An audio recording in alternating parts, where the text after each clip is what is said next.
My message is a very difficult one, and about the most absurd thing that I could do is to think that in the time we have, I'm going to do justice to it. Cultures, barriers, presuppositions, philosophies, prejudices, beliefs, religions form vast chasms between the message of Christ and the mind of man. And what I'd like to do, ladies and gentlemen, you've got your outline in front of you, and I'm going to do the first thing Reverend Houston said is important for good communication. You will not be able to predict where I'm going in the light of that outline you have, because as time goes on, I will shrink my latter points in accordance with which the first one or two have been expanded.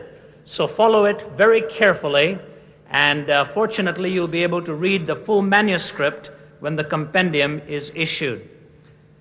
I would like to read for you just 2 or 3 verses from Acts chapter 17 and take as my blueprint the message of the Apostle Paul as delivered to the Athenian crowd, his famous Mars Hill address.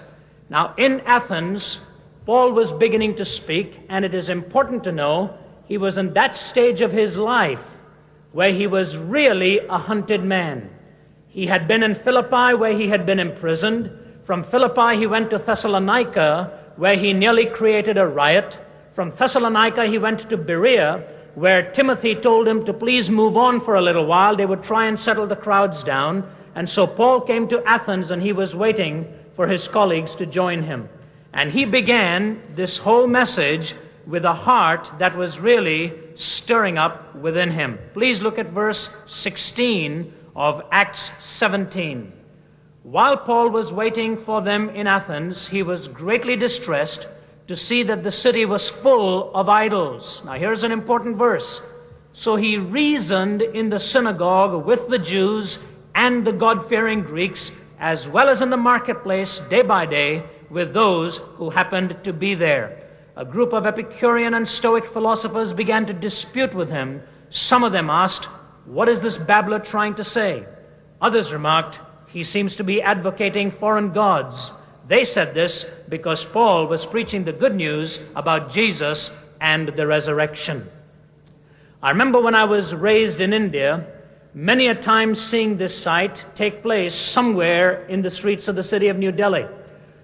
An English-speaking tourist is looking for directions, and he stops an average man on the street, and unknown to the tourist, the man in the street did not know a word of English, and so the English-speaking tourist goes on for 3 or 4 sentences looking for some information.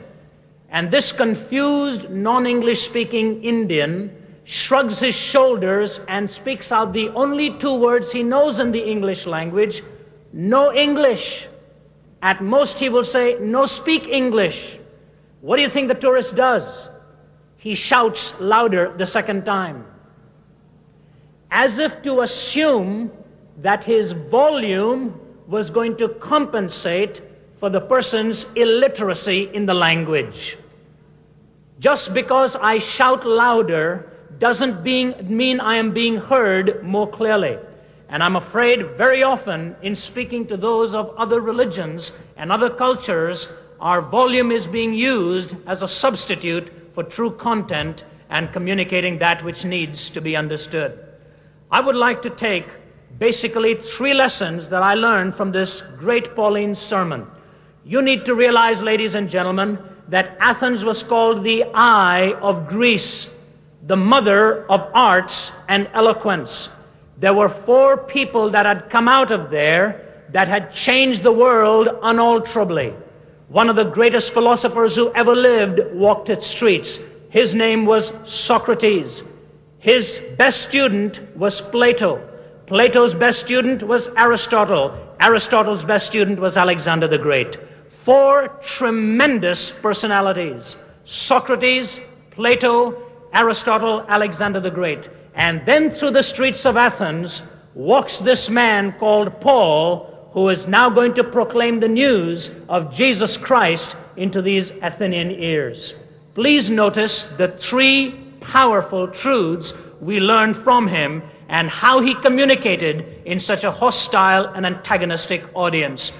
Number one, my dear evangelist brother, I think you and I need to have this engraved upon our hearts. You will never lighten any load until you feel the pressure in your own soul. You will never lighten any load until you feel the pressure in your own soul. The Bible reminds me that when Paul walked through Athens, he was deeply stirred within his heart. The words in the Greek really use the concept of being gripped in his intestines. His intestinal tract was being gripped when he saw what was happening around him. I do not know of any preacher who will accomplish much for the kingdom of God unless he senses this pressure in his own soul. When you look at the words of Jeremiah the prophet, he cries out, "O my comforter in sorrow, my heart is faint within me. Listen to the cry of my people from a land far away. Oh, that my head were a spring of water and my eyes a fountain of tears, that I could weep day and night for the slain of my people." When you read the words of Jesus, we are reminded by the gospel writers that as he walked from city to city preaching and healing and performing his miracles, it says he was stirred with compassion as he looked upon the masses as sheep without a shepherd scattered in all of these areas. I want to take as one key example to sustain this truth the Old Testament prophet by the name of Ezekiel. Let me demonstrate for you what God was doing in him in order to do something great through him. This young man was taken away captive, and one day God began to speak to him in visions and his dreams.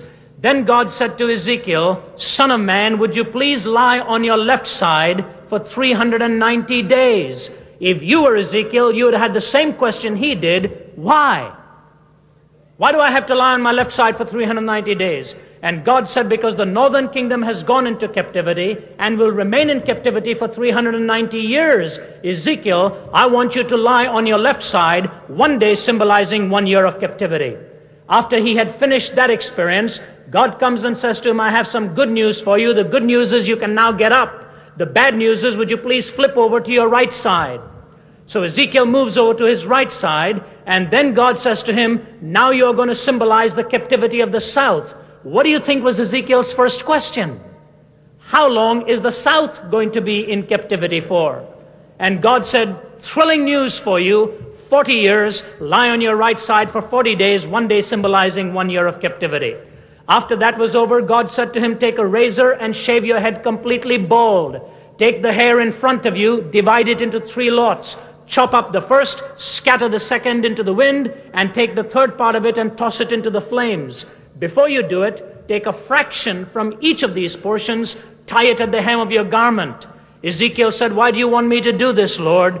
God said, because a third of my people are going to be killed by the sword. A second group of them are going to be scattered to the uttermost parts of the earth. A third group of them are going to be tossed into the flames to be burnt by fire, the fire of the enemy. Take a fraction, tie it at the hem to symbolize a remnant from each of these 3 groups. Then God said to Ezekiel, would you please bore a huge hole in one of the walls of your home? I don't know of any woman who would have wanted to be married to this man. Bore a big hole in one of the walls of your home. Ezekiel said, why? At an unearthly hour you will be dragged out of your beds with a bag over your shoulders, some rations in that bag, because at an unexpected hour you'll be dragged away into captivity with foods only meeting your bare minimum needs, and you will be given foods in foreign lands that you will despise. Finally, he was told to take a frying pan in front of his face, put it in front of his face, and walk around the city walls a few times. And somebody was going to say to him, what are you doing now, Ezekiel? And you are to say to them, the siege as if by iron is closing in on you. And that those iron bonds and those iron chains are going to leave you handcuffed. When I was first talking to my little girl, Sarah, who's 8 years old, about Ezekiel, she had a question. She said, Daddy, was Ezekiel sleeping on his left side for 390 days all the time, or only when he was supposed to sleep? Was he sleeping for 390 days, 24-hour spans, or only during his sleeping hours? And I gave her the brilliant answer of most theologians. I don't know. I said, but I'll tell you one thing, whether it was 390 into 24 or 390 into 6 hours, at the end of the 390 days when he stood up to walk, he felt the pain of his message within his bones. When he looked into the mirror, he sensed his message. When he walked around the city walls, he sensed his message. When he looked at the wall in his home, he sensed his message. When the man sat at the table to eat, he sensed his message. When he got up to walk, he sensed his message. God was, in an enduring sense, putting that pressure within the soul of this man. And my dear fellow evangelist, we will never reach the lost of other beliefs until we begin to sense the pressure within their own souls and within our souls too. How do we do this?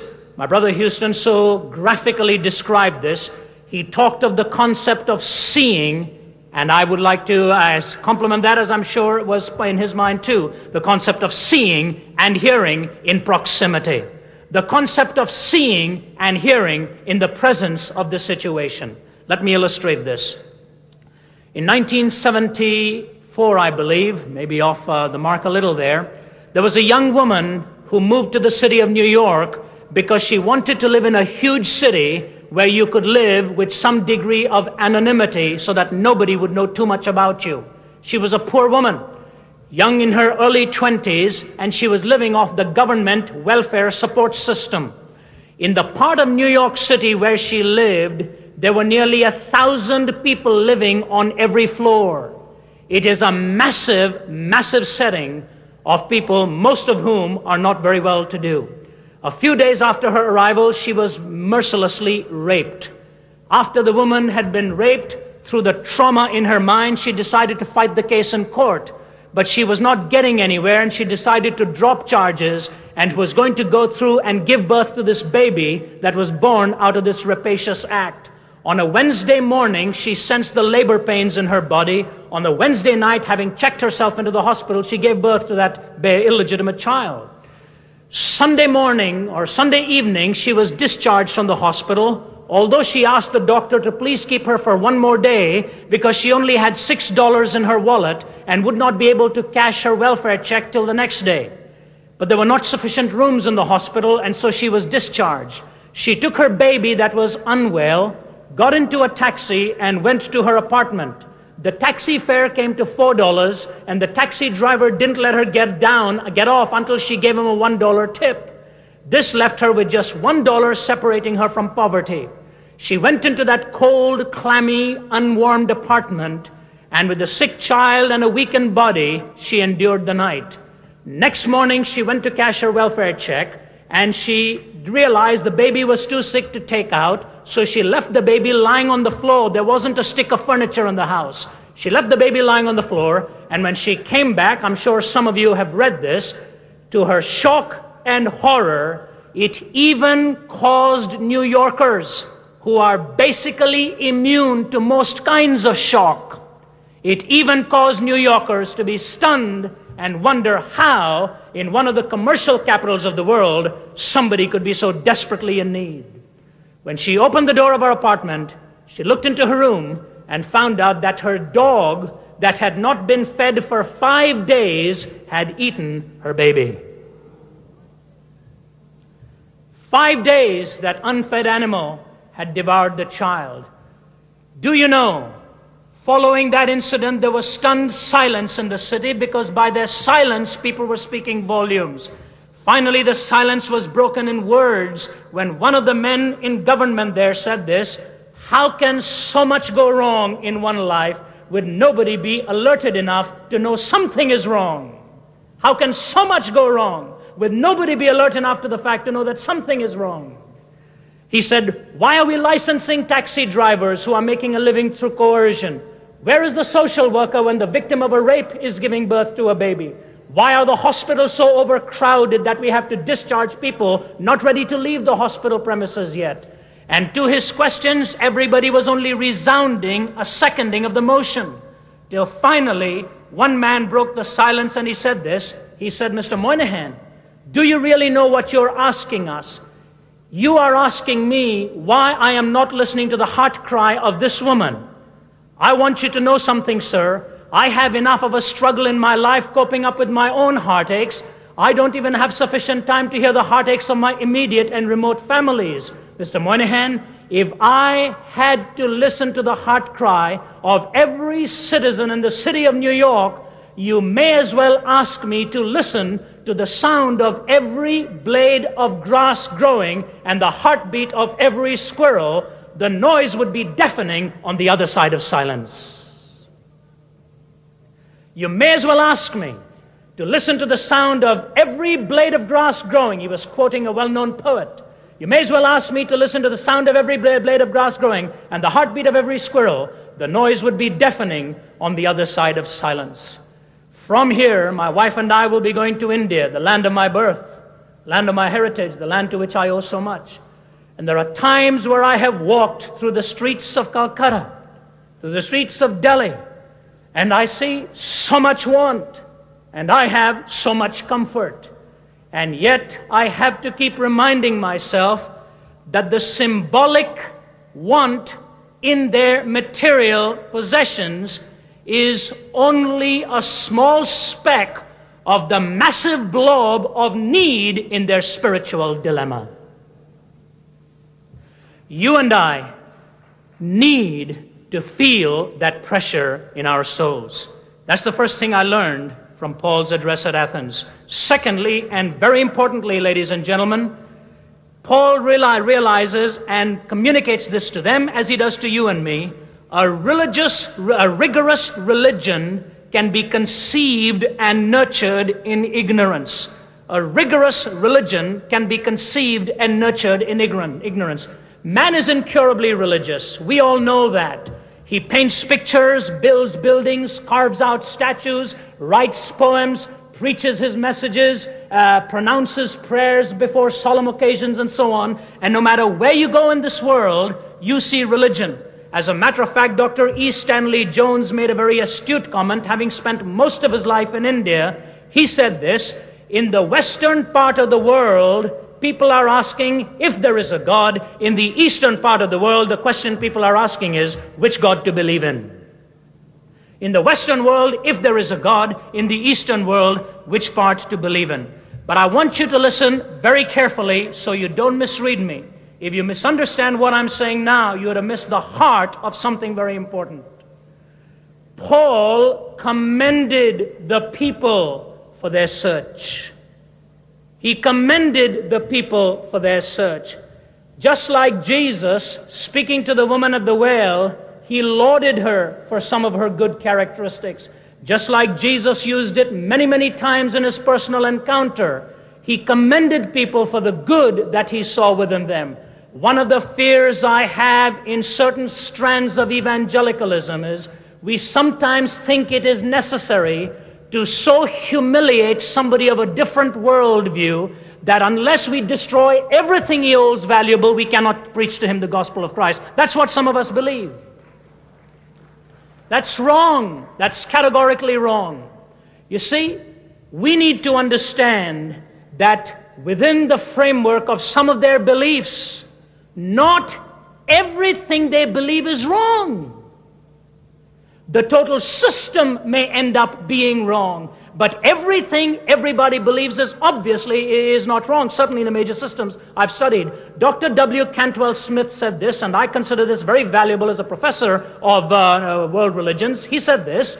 He said, if you can make any leading religion of the world look like complete nonsense, you can be sure of only one thing: you haven't understood it.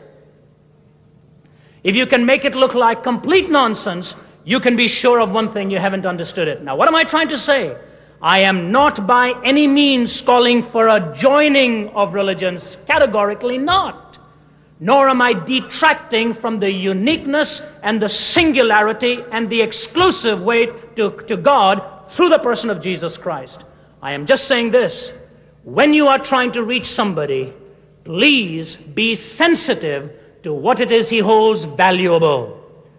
because there's a very well-known proverb in India. It says, after you cut off a person's nose, there is no point giving him a rose to smell. And you can preach the most eloquent message on the person of Jesus Christ, but if you have so cut off the person's nose, the sweet aroma of Christ will never come through to him. And my point there is very simple. See the positive aspects of religion and culture and as you encounter it, and then notice how the Apostle Paul moved. In lauding their initial search, he does a classic step in evangelism. He quotes from their own writers. As one of your writers have said, what does that do?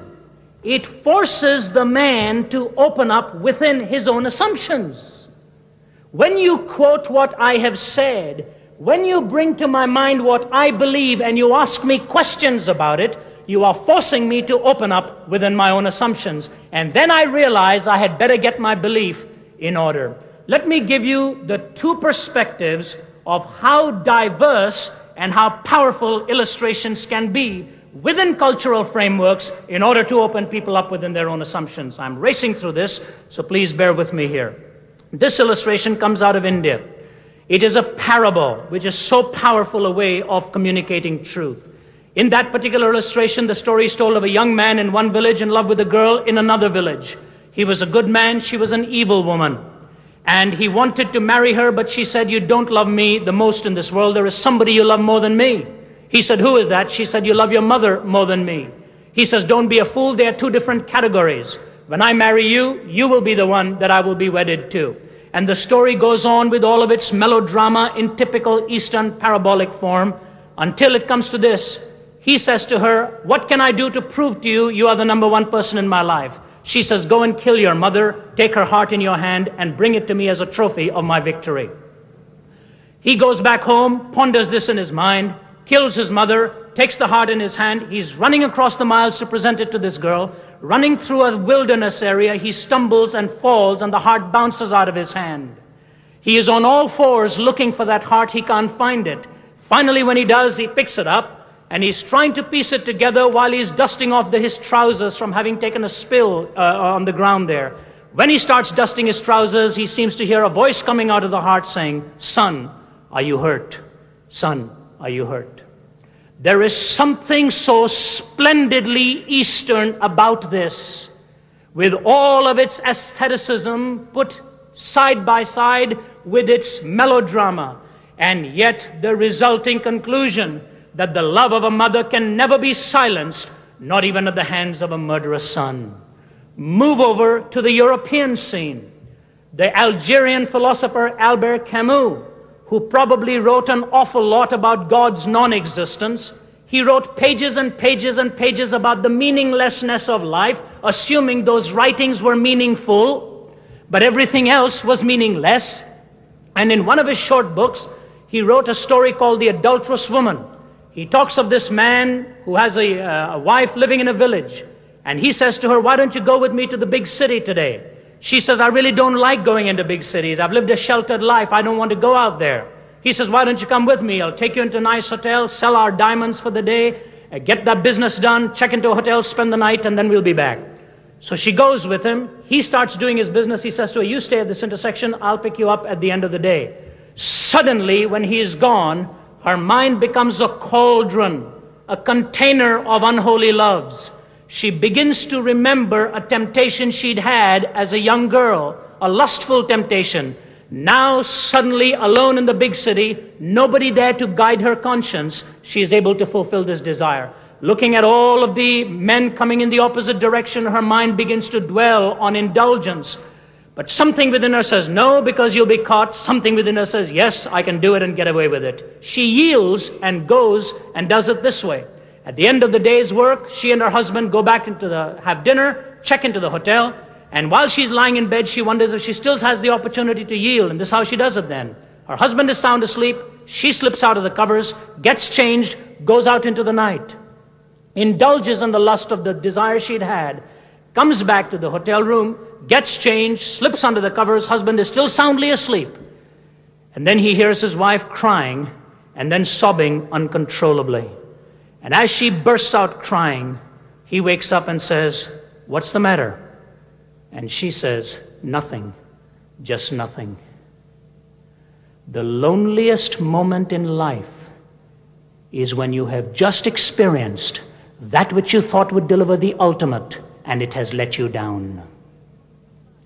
The loneliest moment in life is when you have just experienced that which you thought would deliver the ultimate, and it has let you down. And in this push-button crazy, advanced societies in which some people live, sit down at home and watch the video, get into a machine and break all kinds of barriers and move to this dimension in all kinds of experiences just by the pushing of the button. The European scene, the North American scene has demonstrated at least one thing, that man's loneliness and hopelessness is only being heightened as his advances continue to impede upon him. But look at the two different worlds and the two different illustrations. One the aesthetic, one searching for rigorous meaning, as emptiness dominates in the European illustration here, and the search for a kind of a family solidarity continues to dominate in the Eastern world here. And all I'm saying to you, ladies and gentlemen, is by the use of illustration, by the use of quotation, by quoting what people are thinking and reading and talking to themselves, you force them to open up within their own assumptions. Let me give you a vivid example of this in my experience.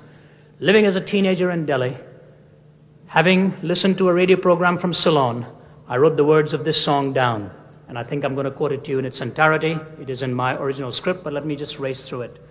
From the canyons of the mind, we wander on and stumble blind, wade through the often tangled maze of starless nights and sunless days, hoping for some kind of clue, a road to lead us to the truth, but who will answer?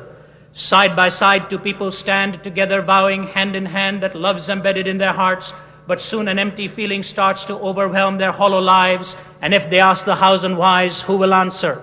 High upon a distant hill, a young man's lying very still. His arms will never hold his child because a bullet running wild has struck him down, and now he cries, "My God, oh why, oh why?" Who will answer? Several other verses ensue, which I don't have time to give. Let me give you the chorus. It says this: if the soul is darkened by a fear it cannot name, if the mind is baffled when the rules don't fit the game, who will answer? Who will answer? Who will answer? An American singing it through Radio Ceylon, coming into my home in Delhi, and I knew exactly what he was asking. What was he saying? Why is there so much intellectual confusion as we stumble through philosophies? Why are our marriages breaking up when our marriage manuals are getting bigger and bigger? Why does a father die so young when his child still so desperately needs him? Why is man killing himself with so many push-button toys still to play with? Why are we still dancing when we are storing up weapons enough with firepower to turn this world into a massive furnace? Why are we praying in so many different directions and ceremonies, assuming it doesn't matter whom we pray to? Why do we keep changing the rules of the game if hopelessness is still the ultimate goal? Number one, you'll never lighten the load until you feel the pressure in your own soul. Number two, a rigorous religion can be conceived and nurtured in ignorance, because what Paul did was sense what it was they were really doing, commending them for it, moving them ultimately to the fact that the God they were worshiping was still unknown. And finally, I've leaped through an awful lot here. It's a unbelievable accomplishment. And then I move to my final thought. After all, this is a supernatural religion, we believe, so we may as well test it out here. Number three, Christianity is not a religious perspective in Paul. It is God's self-disclosure in Jesus Christ. Christianity is not a religious perspective in Paul, says he. It is the self-disclosure of Jesus Christ. What I want you to understand is this. In my heart, this is very important to me.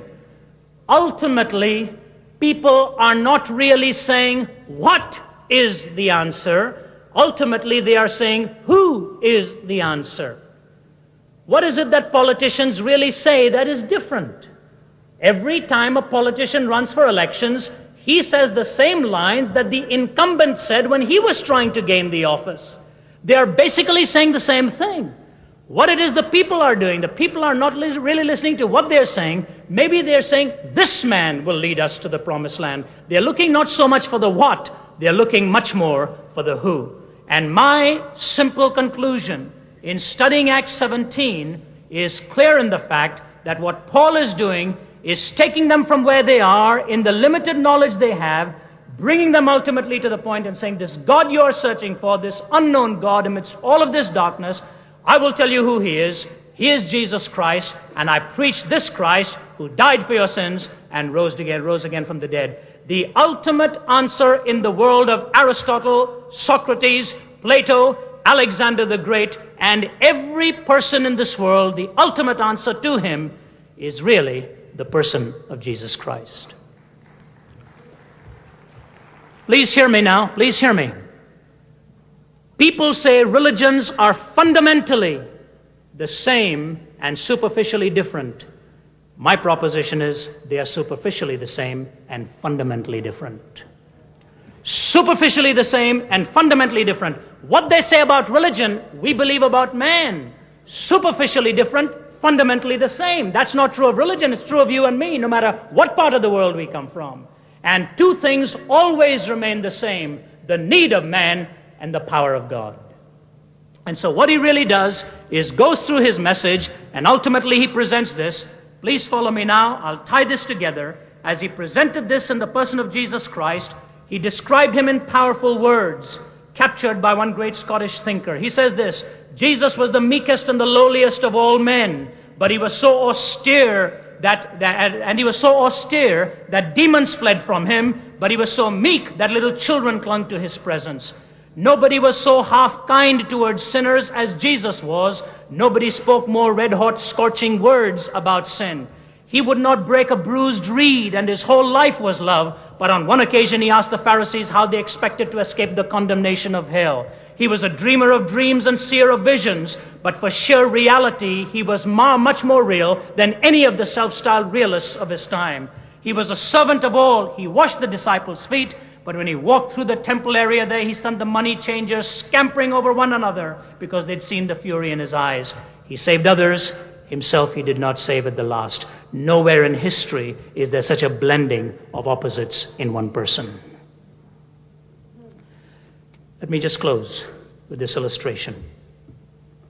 David Livingstone was born in Blantyre, Scotland in 1813. When he was a young boy, he prayed marvelous prayers: send me anywhere, only go with me. Lay any burden on me, only sustain me. Sever any ties but the ties that bind me to your heart. And through it all, God said to him, Lo, I'm with you always, even unto the end of the age. He went into Africa and sent his wife and family back home because of the rugged conditions. The next time he saw his wife was after 5 years. But when his wife saw him, he had walked into the branch of a tree, blinding one eye. A lion had attacked him and torn his shoulder apart. He walked with an awkward walk. But after he went back to Africa with his family, it was not long after his wife set foot on African soil again. As a matter of fact, the very day she set foot on African soil again, diseases began to plague her, till he had to bury her there. And then he prayed this prayer by her grave: My Jesus, my King, my life, my all, I again consecrate my life to thee. If I can do anything in your service and in your kingdom, so is my plea. And he said the words of God came to him: Lo, I'm with you always, even unto the end of the age. One night, amidst a thundering storm, he was being carried from village to village on a stretcher because he was so sick. Finally, taken into his little shack and emptied out into his cot there as he was trying to get some sleep. And he asked his national brothers, please help me onto my knees. I need to pray. And as he was praying there, they left him. But they looked into the room. 5 minutes later, still on his knees. 10 minutes later, still on his knees. 20 minutes later, still on his knees. They walked him and shook him by the shoulder because he was so weary. They wanted him to get some rest. They said, Bwana. Livingstone fell over dead. He had died exactly the way he had lived, in the presence of his Lord. How did he do it? Hearing the voice of the needs of people from other parts of the world, sensing the pressure in his soul, bridging the gap, moving in within their framework, he communicated the person and the power of Jesus Christ. The early church was as big as you and I are in this auditorium. They had greater obstacles than us. We've got thousands more to stand with us, and the power of God. God bless you.